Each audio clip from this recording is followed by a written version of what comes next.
Charleston, South Carolina, March 15th, 1822. The city that built its fortune on rice, indigo, and human misery was about to taste something far more bitter than the morning coffee served in its finest parlors. While white merchants counted their profits and politicians debated expansion, a different kind of calculation was taking place in the shadows, one that would leave 5 of Charleston's most powerful men writhing on marble floors, foaming at the mouth, their last breaths tasting of almonds and betrayal. His name was Marcus. For 12 years, he had moved through the grand houses of Charleston's elite, like a ghost in an apron, invisible to those who gorged themselves on the fruits of his labor. They called him quiet, reliable, unremarkable. What they didn't know was that Marcus possessed something far more dangerous than rage. He possessed knowledge of plants that could stop a heart in minutes, knowledge of powders that dissolved without taste, knowledge passed down from his grandmother, a woman who spoke the language of roots and remedies in ways that could heal or destroy. Tonight, as Charleston's most influential men gathered for their monthly feast, Marcus would serve them something they'd never forget, if they lived long enough to remember it. This is the story of the Charleston poison plot, a conspiracy so calculated, so precise, that it would shake the very foundations of a city built on the backs of the enslaved. Before we continue with this story, drop a comment telling us where you're watching from and what time it is there, and don't forget to subscribe to the channel. The air in Charleston hung thick that March evening, heavy with the scent of jasmine and the weight of secrets. Spanish moss draped from ancient oaks like funeral shrouds, and the cobblestones still held the heat of the day. Inside the grand mansion of Judge William Harrington, crystal chandeliers cast dancing shadows on walls adorned with portraits of men who had never known want, never felt the bite of chains, never understood that silence could be sharpened into a blade. The dining room gleamed with wealth stolen from 1,000 backs, silver candlesticks worth more than most people would see in a lifetime, china so delicate it seemed to whisper when touched, and at the center of it all, a table set for 6 men who believed themselves untouchable, invincible, chosen by God and fortune to rule over lesser beings. Marcus moved between them like smoke, filling glasses, adjusting silverware, his eyes downcast in the performance of servitude he had perfected over the years. To them, he was furniture with breath. To himself, he was something else entirely, something patient, something remembering, something ready. Judge Harrington sat at the head of the table, his jowls quivering as he laughed at his own joke about the price of field hands. Beside him, Colonel Matthews drummed his fingers impatiently, already 3 glasses deep into the evening's wine. Dr. Pemberton adjusted his spectacles and spoke of new methods for treating the melancholy he claimed afflicted the enslaved, methods that involved more chains and less food. Merchant Reynolds counted profits in his head even as he chewed his beef. Reverend Caldwell quoted scripture about obedience while his eyes followed the young serving girl with predatory interest. And Mayor Thornton, the youngest of the group, simply smiled his cold smile and said nothing, which somehow made him the most dangerous of them all. They had gathered for their monthly feast, a tradition as old as their wealth, as rotten as their souls. Tonight, they would discuss the expansion of their operations, the acquisition of more land, more people, more power. They would toast to their continued prosperity, while the very people who made that prosperity possible served them in silence. But Marcus had other plans. He had been preparing for this night for 3 years, ever since the morning they dragged his son away in chains. Samuel had been 17, strong, intelligent, with eyes that sparkled when he laughed. The masters had noticed his intelligence, and that had been his death sentence. Smart slaves, they said, were dangerous slaves. They sold him south to the sugar plantations of Louisiana, where boys like Samuel didn't last long. The last Marcus heard, His son had tried to escape, been caught, and died under the lash, calling for his father with his final breath. That was the night Marcus stopped being human to them and became something else, a weapon wrapped in deference, a storm disguised as calm. His grandmother had taught him well, back when he was small and the world seemed less cruel. She had shown him which plants could ease pain and which could end it, which roots could heal a fever and which could cause one that would burn a man from the inside out. She had taught him to listen to the earth, to understand its secrets, to know that nature itself kept a ledger of debts that demanded payment. For 3 years, Marcus had studied his targets. He knew that Judge Harrington suffered from gout and took a particular tonic each evening. He knew that Colonel Matthews had a weak stomach and preferred his wine cut with honey. Dr. Pemberton was diabetic and carefully monitored his sugar intake. Merchant Reynolds had a nervous condition that required regular medication. Reverend Caldwell drank only blessed wine from his private reserve. And Mayor Thornton, young and healthy, relied on no medicines at all, which made him both the most difficult and the most satisfying target. Each man had his weakness, his routine, his particular habits. Marcus had catalogued them all, memorized their preferences, studied their bodies like a physician preparing for surgery. Because that's what this was, in a way, surgery. The careful removal of a cancer that had been growing in the heart of Charleston for far too long. The poison he had chosen was elegant in its simplicity, derived from the seeds of a plant that grew wild in the marshlands outside the city. It was colourless, nearly tasteless, and acted slowly enough to avoid immediate suspicion. Mixed properly, it would cause symptoms that could easily be mistaken for any number of natural ailments: heart failure, stroke, sudden illness, the kind of misfortunes that befell older men who lived too well and worked too little. Marcus had tested it carefully, starting with rats in the cellar, then stray cats, finally an old dog that had been destined for slaughter anyway. He had perfected the dosage, timed the effects, calculated exactly how much each man would need based on his size, age, and general health. It was a science as precise as any practiced in Charleston's finest medical colleges, learned in the shadows and perfected in silence. Tonight, as he moved through the dining room with practiced invisibility, Marcus carried death in his pocket. 6 small vials, each one labelled with a nearly invisible mark that only he could read. Each one containing a dose calibrated specifically for its intended victim. Each one representing 3 years of planning, of waiting, of remembering his son's face in the firelight. The evening progressed exactly as Marcus had predicted. The men grew louder as the wine flowed, more careless with their words, more revealing in their cruelty. They spoke of profits and losses as if discussing the weather. They debated the merits of different whips with the casual air of farmers comparing ploughs. They laughed at stories of punishment and pain as if such things were entertainment designed for their amusement.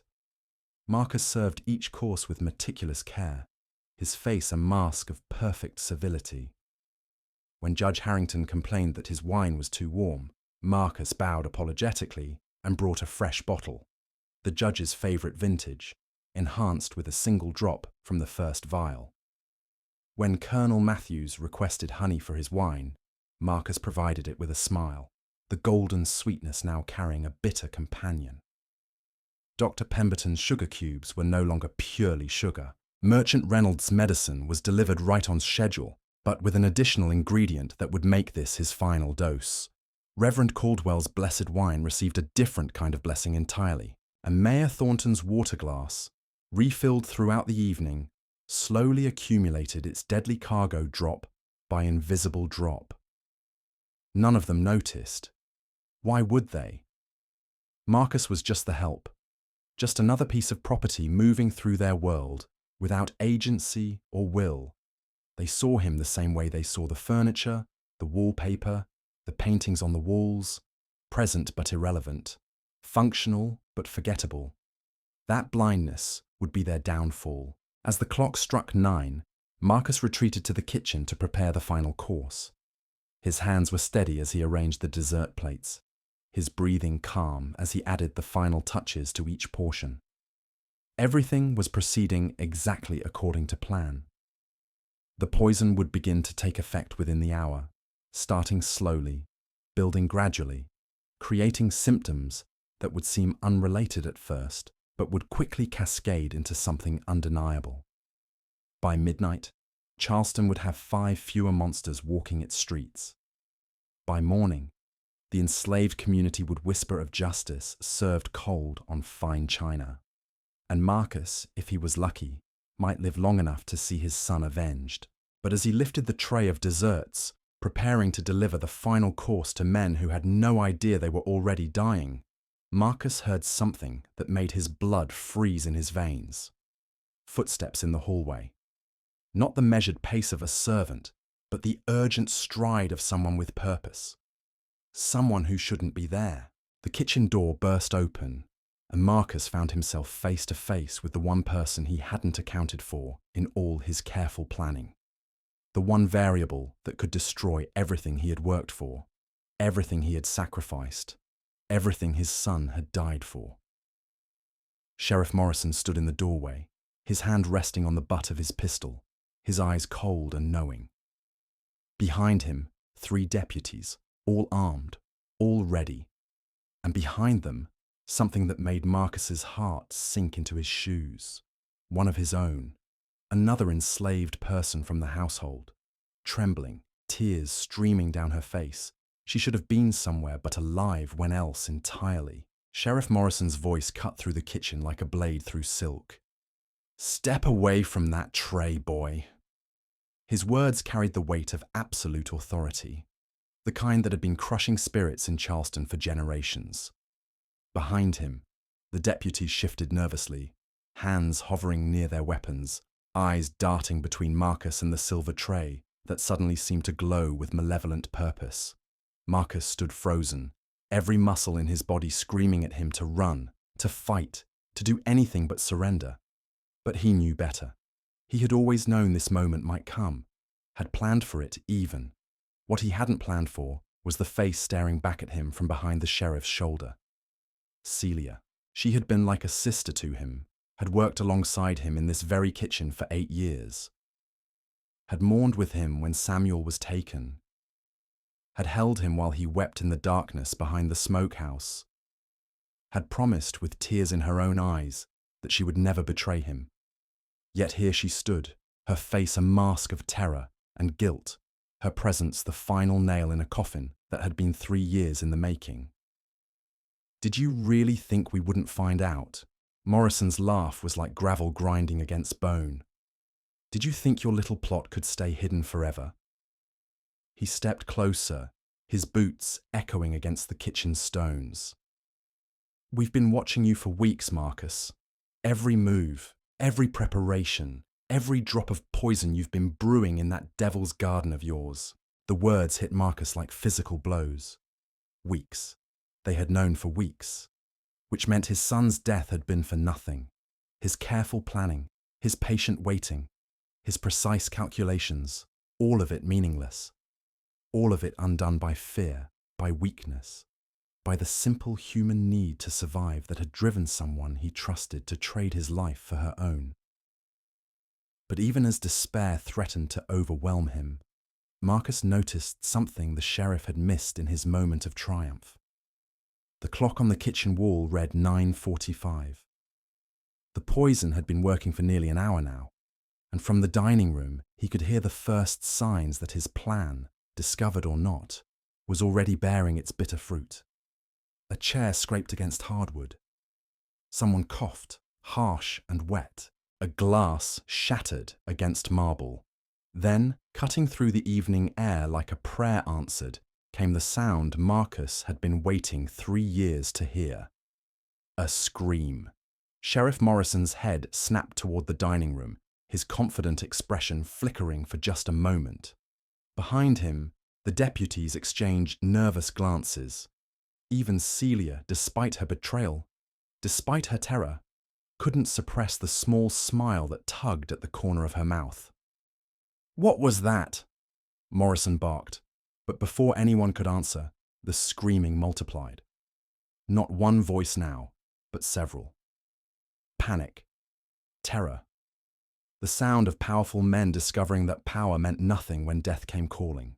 Marcus straightened his shoulders, and for the first time in 12 years of servitude, he looked Sheriff Morrison directly in the eye. "That," he said, his voice steady as stone, "is justice being served." Morrison's face went white. He spun toward the dining room, shouting orders to his deputies, but Marcus knew it was too late. The poison was in their blood now, racing through their veins like divine retribution. No amount of law enforcement could stop what had already begun. From the dining room came the crash of furniture overturning, the tinkle of crystal breaking, the wet sound of men choking on their own bile. Marcus closed his eyes and listened to the symphony of his revenge, each tortured cry, a note in a song that had begun the day they dragged his son away in chains. Judge Harrington would be first, his weak heart giving out as the poison constricted his arteries. Colonel Matthews would follow, his compromised stomach unable to process the toxins flooding his system. Dr. Pemberton's diabetes would make him particularly susceptible, his body's inability to regulate itself becoming a fatal weakness.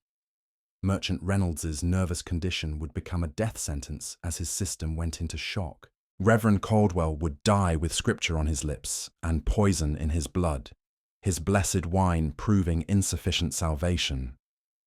And Mayor Thornton, young and strong, would fight the longest, but even his vitality couldn't overcome the precise dose Marcus had calculated just for him. Sheriff Morrison burst into the dining room with his deputies close behind, but Marcus didn't follow. He didn't need to see their faces twisted in agony, didn't need to watch them crawl across floors slick with their own vomit. He had seen enough suffering to last a lifetime. Instead, he turned to Celia, who stood pressed against the kitchen wall, tears streaming down her face. "Why?" he asked, and the single word contained all the pain of betrayal, all the weight of friendship destroyed. "They said they'd sell my babies," she whispered, her voice breaking. "They said if I didn't tell them what you were doing, they'd send my children to the sugar fields. I couldn't, Marcus. I couldn't watch them die like Samuel did." Marcus nodded slowly. He understood. In her place, faced with the same choice, he might have done the same thing.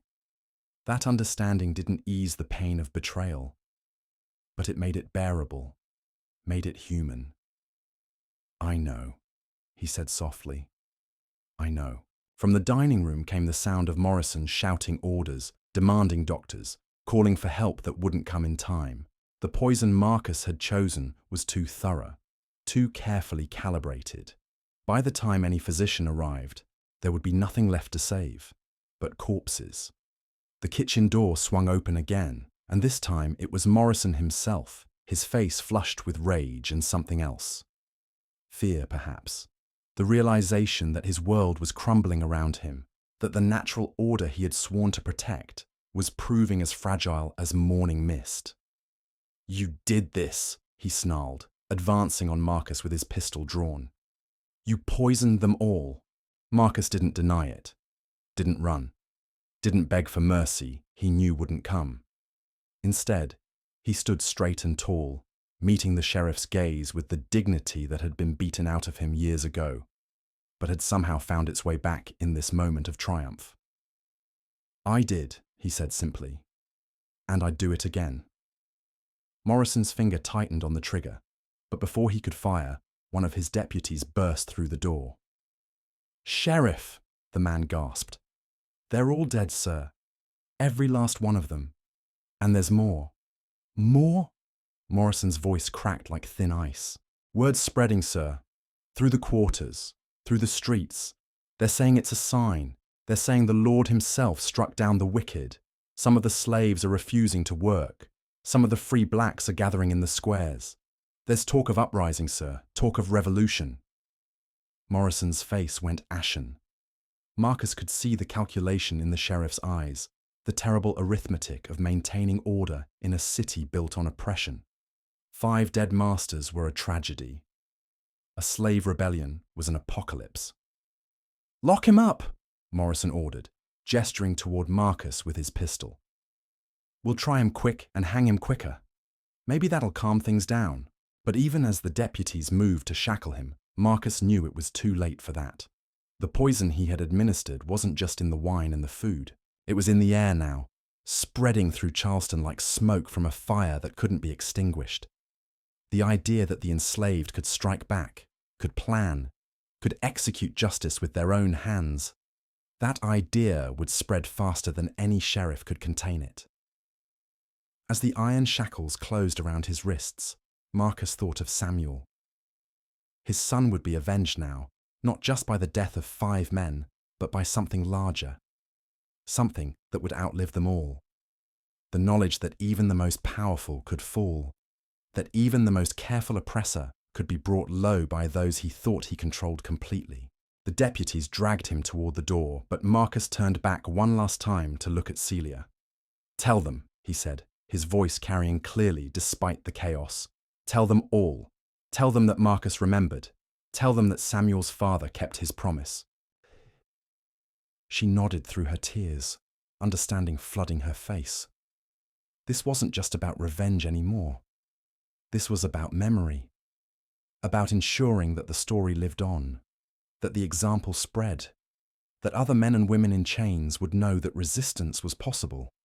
As they hauled him out into the Charleston night, Marcus could hear the sounds of a city beginning to wake up to a new reality. Shouts in the distance, running feet on cobblestones, the crack of whips as overseers tried desperately to maintain control over people who had suddenly remembered they outnumbered their oppressors 10-1. The poison had worked better than he had ever dared hope. Not just the literal poison that had stopped 5 hearts, but the metaphorical poison that was now spreading through the foundation of Charleston society. The poison of doubt, of fear, of the terrible knowledge that the enslaved were not the docile property their masters believed them to be. The trial was a farce, but then again, justice in Charleston had always been theatre for the wealthy and guillotine for the poor. They dragged Marcus into the courthouse 3 days later, his wrists still raw from the shackles, his back straight despite the beatings they'd given him in his cell. The courtroom was packed tighter than a slave ship, white faces pressed against every available space, their eyes hungry for blood and spectacle. Judge Blackwood presided, a man whose own fortune had been built on the backs of field hands and the sale of children. His gavel struck the oak like a death knell, echoing through the chamber where justice came in only one colour. The prosecution took less than an hour to present their case. 5 upstanding citizens, pillars of Charleston society, struck down in their prime by a savage who had forgotten his place in God's natural order. But Marcus barely heard the words. His mind was elsewhere, travelling through the streets of Charleston where something extraordinary was happening. The poison he had administered wasn't contained to that dining room. It was spreading through the city like wildfire through dry timber, and no amount of law or order could stop it now. In the slave quarters, his name was whispered like a prayer. Marcus the cook. Marcus the patient. Marcus who remembered his son and made the masters pay. Children too young to understand the words still felt their power, saw the way their parents' backs straightened just a little when they spoke his name. Women grinding corn began to sing different songs, melodies that carried across the morning air like smoke signals, spreading the story from plantation to plantation. The free blacks in Charleston moved differently now too. Their steps carried new weight, their eyes held new fire. At the market, they haggled with voices that hadn't been heard before. In the churches, they prayed with hands raised higher, voices lifted stronger. The knowledge that 5 masters could die in one night, could be brought low by someone they'd never bothered to truly see, had shifted something fundamental in the soul of the city. Even the white population felt it. Merchants suddenly found themselves looking twice at their servants, wondering what thoughts moved behind those carefully downcast eyes. Plantation owners began tasting their food more carefully, watching their cooks with new suspicion. The comfortable illusion of total control had been shattered like crystal against marble, and the shards were cutting everyone who tried to pick them up. The defense attorney, a young man named Whitmore who had drawn the short straw, made a half-hearted attempt to argue temporary insanity. He spoke of grief driving a man to madness, of the tragic loss of a son creating a temporary break from reason. But his heart wasn't in it. Everyone in that courtroom knew this wasn't madness. This was something far more dangerous. This was calculation. This was intelligence weaponized against the very system that had tried to crush it. Marcus sat through it all in silence, his face a mask of perfect calm. When Judge Blackwood asked if he had anything to say in his own defense, Marcus rose slowly to his feet. The courtroom held its breath, waiting for pleas, for tears, for the kind of groveling they expected from his kind. Instead, Marcus looked out over the sea of white faces and spoke in a voice clear as spring water, strong as iron forged in fire. "Your Honor," he said, and something in his tone made even the judge lean forward. "I stand before you today not as a criminal, but as a father, not as property, but as a man. You ask what I have to say in my defense, and I tell you this. I defended my son's memory. I defended the promise I made to him as he lay dying in Louisiana soil, calling for a father who couldn't save him." A murmur ran through the crowd, but Marcus wasn't finished. "You call me savage for taking 5 lives. But how many lives did those 5 men take? How many children sold away from their mothers? How many backs broken under the lash? How many dreams crushed under the weight of your prosperity?" His voice rose, not in anger, but in something more powerful. Truth, raw and undeniable. Judge Harrington signed the papers that sent my boy to his death. Colonel Matthews supplied the chains that bound him. Dr. Pemberton declared him fit for sale, despite knowing the conditions that awaited him. Merchant Reynolds counted the profit. Reverend Caldwell blessed the transaction. And Mayor Thornton looked the other way while it all happened. Judge Blackwood's gavel came down like thunder, but Marcus pressed on. "You want to hang me for murder? Then hang every man in Charleston who profits from misery. Hang every woman who wears silk bought with blood. Hang every child who inherits wealth built on broken backs. Because what I did in that dining room is nothing compared to what you do every day in broad daylight with the blessing of your laws and your God." The courtroom erupted. Shouts of outrage from the white spectators, scattered cheers from the few free blacks who had been allowed inside. Deputies moved to restrain Marcus, but he had said what he came to say. The poison was in the air now, spreading with his words, taking root in minds that had never questioned the natural order of things. The verdict was never in doubt. Guilty on all counts. Death by hanging, to be carried out at dawn 3 days hence. The judge pronounced the sentence with all the ceremony he could muster, trying to restore some dignity to proceedings that had been forever tainted by Marcus's words. But as they dragged him back to his cell, Marcus could hear it. The sound of change beginning. Footsteps in the streets moving with new purpose. Voices raised in songs that had been forbidden. The crack of overseers' whips meeting unexpected resistance. The foundation of Charleston was shifting, and no amount of rope or gunpowder could stop it. In his cell, Marcus closed his eyes and listened to the city transforming outside his window. Somewhere in the distance, a church bell tolled the hour. Somewhere closer, a woman was singing a lullaby to her child, but the words were different now.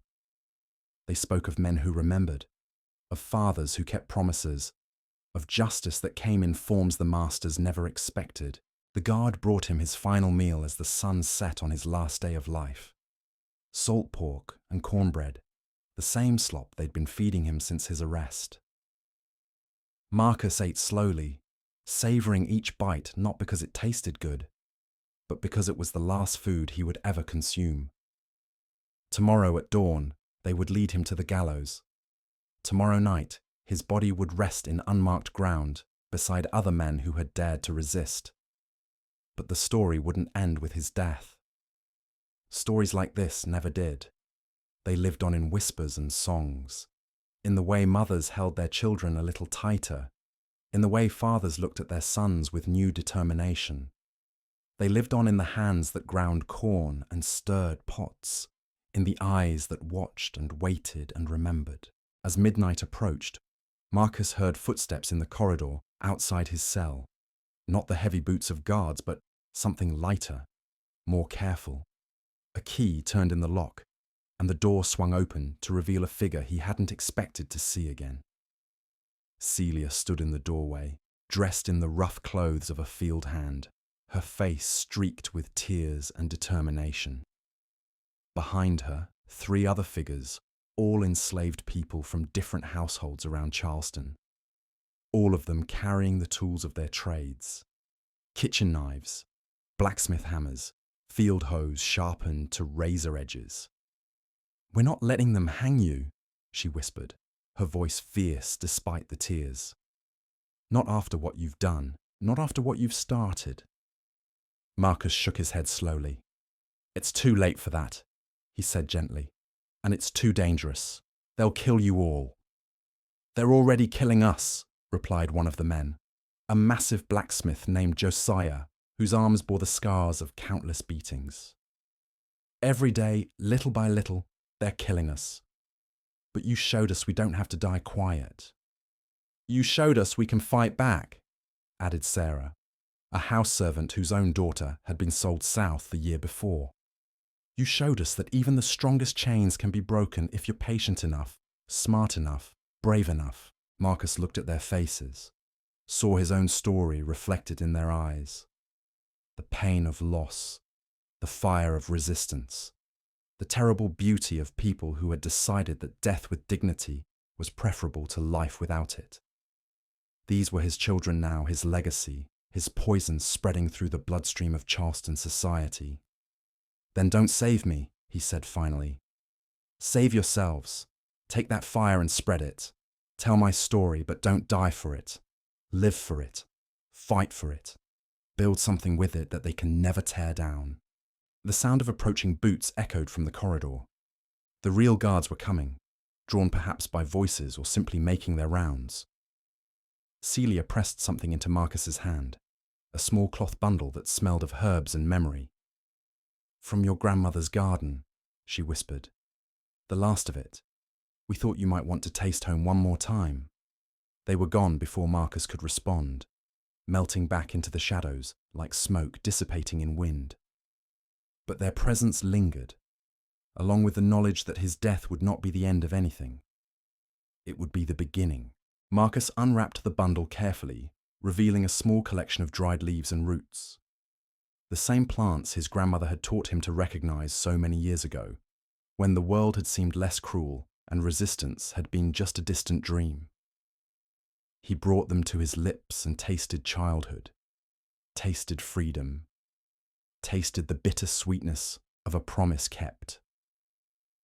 Outside his window, Charleston slept fitfully, troubled by dreams of change. In the morning, they would hang a man they called a murderer. But they would never hang the idea he had planted, the seed he had watered with 5 deaths and his own life. That would grow in the darkness, take root in the rich soil of suffering, and bloom into something beautiful and terrible and necessary. The poison plot had succeeded beyond Marcus's wildest imagination, not just because 5 evil men were dead, but because their deaths had revealed the mortality of an entire system. The masters were not gods. They could bleed. They could die. They could be brought low by those they thought they owned completely. As dawn approached, Marcus closed his eyes and whispered a prayer to his grandmother's spirit, to his son's memory, to all the ancestors who had carried pain so that he could carry poison. The rope was waiting, but so was immortality. His name would live on in the songs they sang in secret, in the stories they told by firelight, in the way they looked at their oppressors with eyes that no longer held only fear. The Charleston poison plot would become legend, and legends never died. They just waited in the shadows for the next hand brave enough to carry them forward.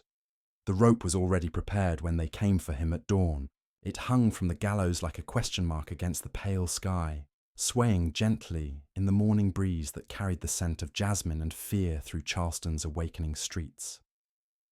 Marcus heard them before he saw them, their boots heavy against the stone corridor, keys jingling like wind chimes in a graveyard. Sheriff Morrison led the procession, his face haggard from 3 sleepless nights. The deaths had shaken him more than he cared to admit, not just because 5 pillars of Charleston society had died, but because of what their deaths had unleashed. The city was simmering like a pot about to boil over, and every hour brought new reports of insubordination, of slaves who forgot their place, of free blacks who walked with their heads held too high.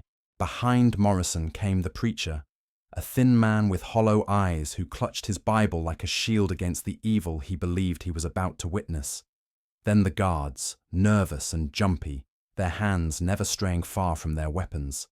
And finally, bringing up the rear, the executioner himself, a hooded figure whose identity was known to few, but whose work was known to all. Marcus rose from his cot with the dignity of a king ascending his throne. He had slept peacefully that final night, his dreams filled not with nightmares but with visions of Samuel running free through fields that stretched beyond any horizon. When they shackled his wrists, he did not resist.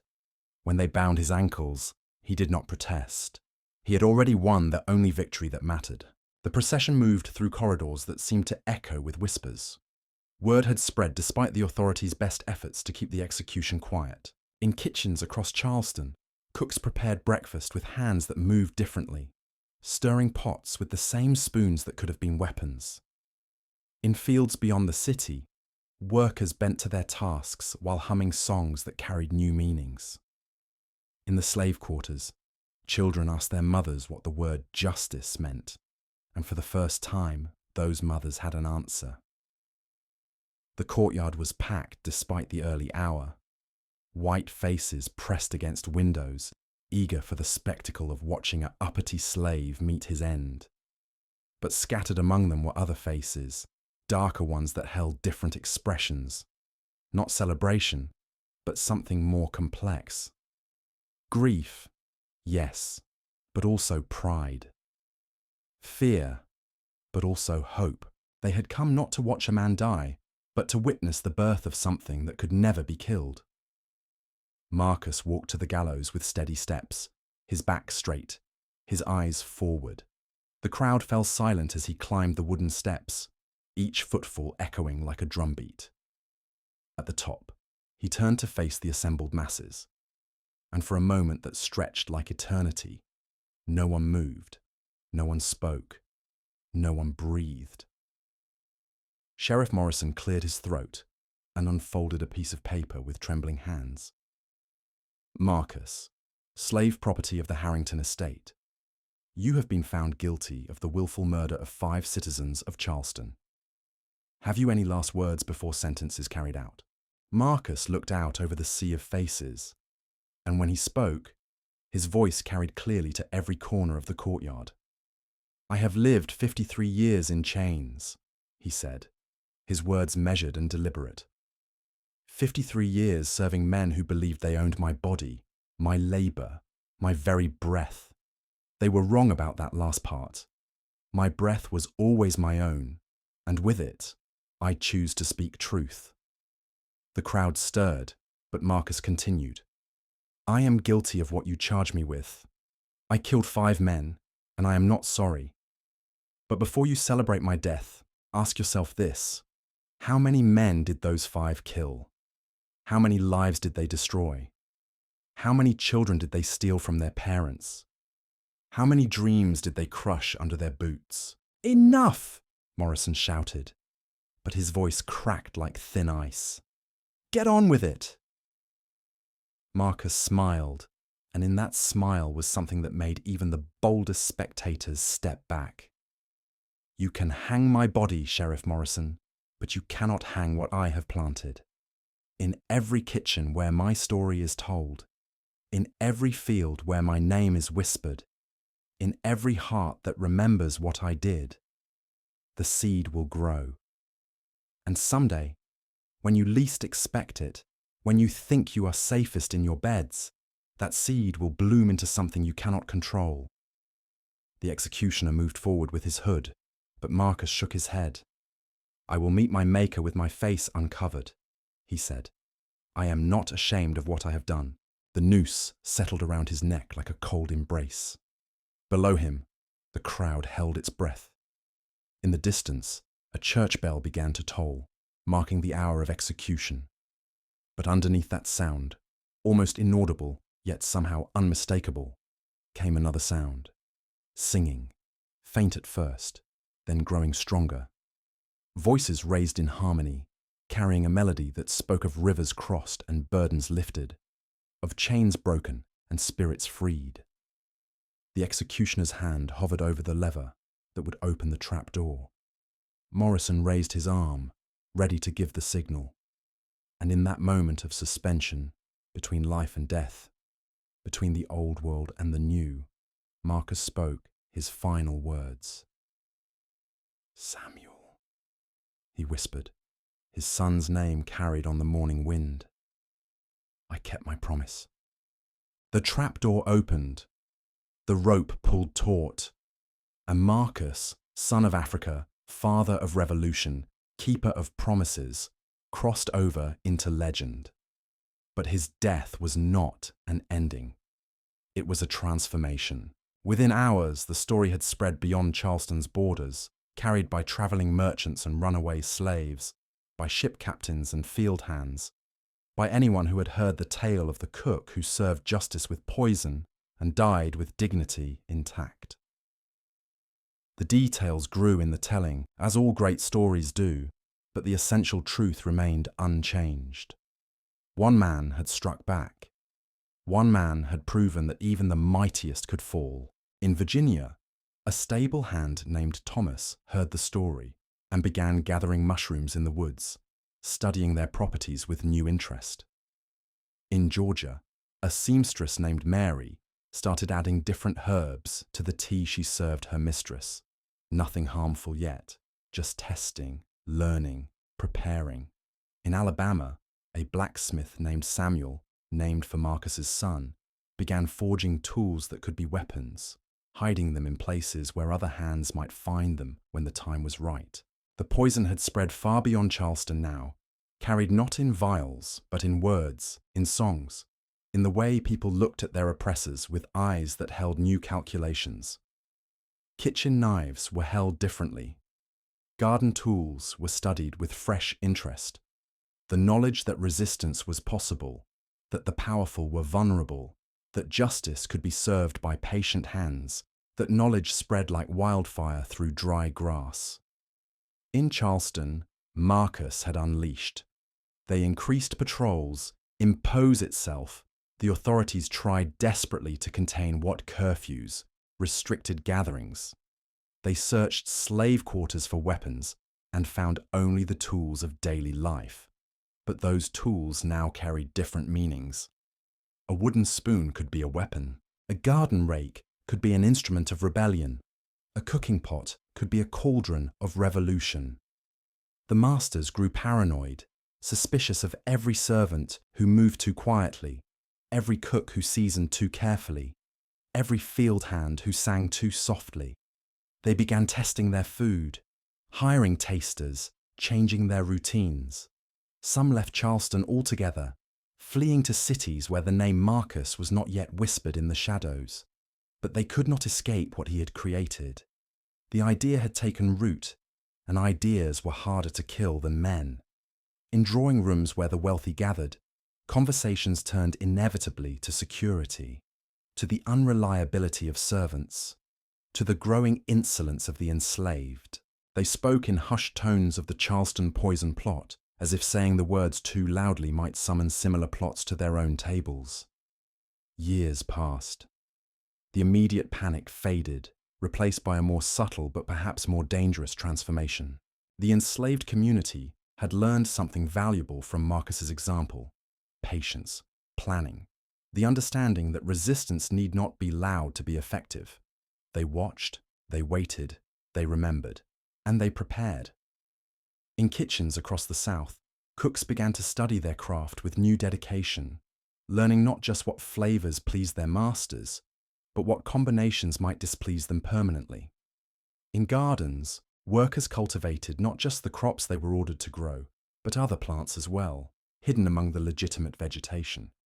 Plants whose properties were known to those who had inherited the old knowledge. The name Marcus became a code word, a signal passed between trusted friends.